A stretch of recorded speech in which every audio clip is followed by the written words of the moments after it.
दोस्तों, टेक्नोलॉजी ने एक तरफ हमारे लाइफ स्टाइल को आसान बनाया है, तो वहीं दूसरी तरफ इसके अनेक नुकसान भी हैं।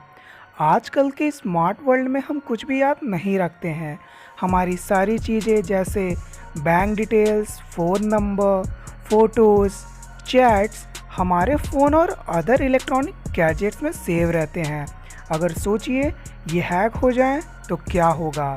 आज हम दुनिया के कुछ ऐसे ही हैकर्स के बारे में बात करेंगे जो दुनिया के इंटरनेट को हिला देने की ताकत रखते हैं, जिनसे दुनिया की बड़ी बड़ी कंपनियां जैसे अमेजॉन, माइक्रोसॉफ्ट, नासा और यहाँ तक कि मिलिट्री भी खौफ खाती है। तो चलिए वीडियो को शुरू करते हैं।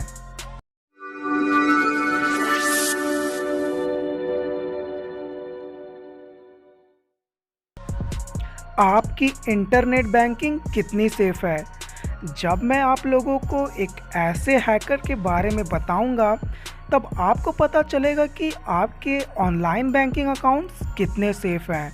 लगभग 2 सालों तक एल्बर्ट गोंजालेस ने नेटिजन्स के क्रेडिट कार्ड की चोरी करी। इस ऑनलाइन क्रेडिट कार्ड चोरी को अभी तक से इतिहास की सबसे बड़ी चोरी बताया गया है। यहाँ पर एल्बर्ट ने करीब 17 करोड़ क्रेडिट कार्ड्स और एटीएम नंबर को रिजॉल्व किया था। इसके लिए उसे एक स्नीफर को इंस्टॉल किया था जो कि इंटरनल कॉरपोरेट नेटवर्क से डाटा चुराता था। इस अपराध के लिए उसे 20 सालों की सज़ा सुनाई गई थी। अपने सपनों की कार या घर के लिए आप किस हद तक चाह सकते हैं? किसी ऑनलाइन कॉन्टेस्ट या रेडियो शो कॉन्टेस्ट को जीतने के लिए आप क्या कर सकते हैं?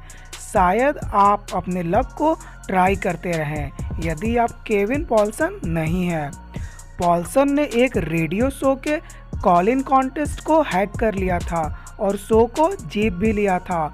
शो में जीतने के बाद उसे पोर्स कार मिली थी, जिसके बाद एफबीआई की नज़र उस पर पड़ गई थी, जिसके बाद उसने एफबीआई को भी नहीं छोड़ा और उनके सिस्टम को भी हैक कर लिया, जिसके बाद उसे 51 हफ्तों की सज़ा सुनाई गई।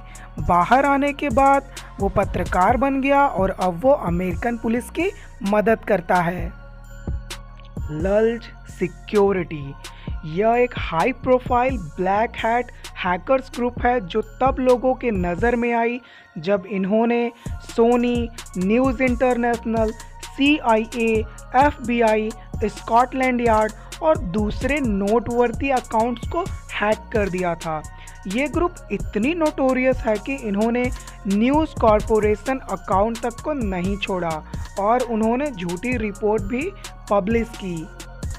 गैरी MC किनोन, यह एक बहुत ही क्यूरियस और रेस्टलेस लड़का था जिसे कि एलियंस और यूफो के विषय में जानकारी प्राप्त करनी थी। इसलिए उसने सोचा कि क्यों ना नासा की वेबसाइट से डायरेक्ट एक्सेस प्राप्त की जाए और जानकारी ज़्यादा से ज़्यादा हासिल की जाए। इसके लिए उसने 97 US मिलिट्री और नासा कंप्यूटर्स में एक वायरस को इंस्टॉल किया और उसके अहम कुछ फाइल्स को डिलीट कर दिया। ये सारी चीज़ें वो अपनी क्यूरियोसिटी को सेटिस्फाई करने के लिए कर रहा था, लेकिन यही क्यूरियोसिटी उसे बाद में पकड़ा दिया। MC किनोन को बहुत ही जल्द दोषी करार कर दिया गया क्योंकि उसने मिलिट्री और नासा के वेबसाइट्स को अपने गर्लफ्रेंड की आंट के घर से हैक किया था, वो भी लंदन से। उसने केवल साइट को हैक करके कुछ फाइल्स को डिलीट करना ही ठीक नहीं समझा, बल्कि उसने उन लोगों को ये सूचित करना चाहा कि उनकी सिक्योरिटी कितनी खराब है, जिसके लिए उसने एक नोटिस भी वेबसाइट पे पोस्ट कर दी। उसके बाद उसने US मिलिट्री के 2000 कंप्यूटर्स को 24 घंटे के लिए बंद कर दिया। माना जाता है कि पूरी इतिहास में इससे पहले ऐसी बड़ी मिलिट्री कंप्यूटर हैक कभी नहीं हुई थी।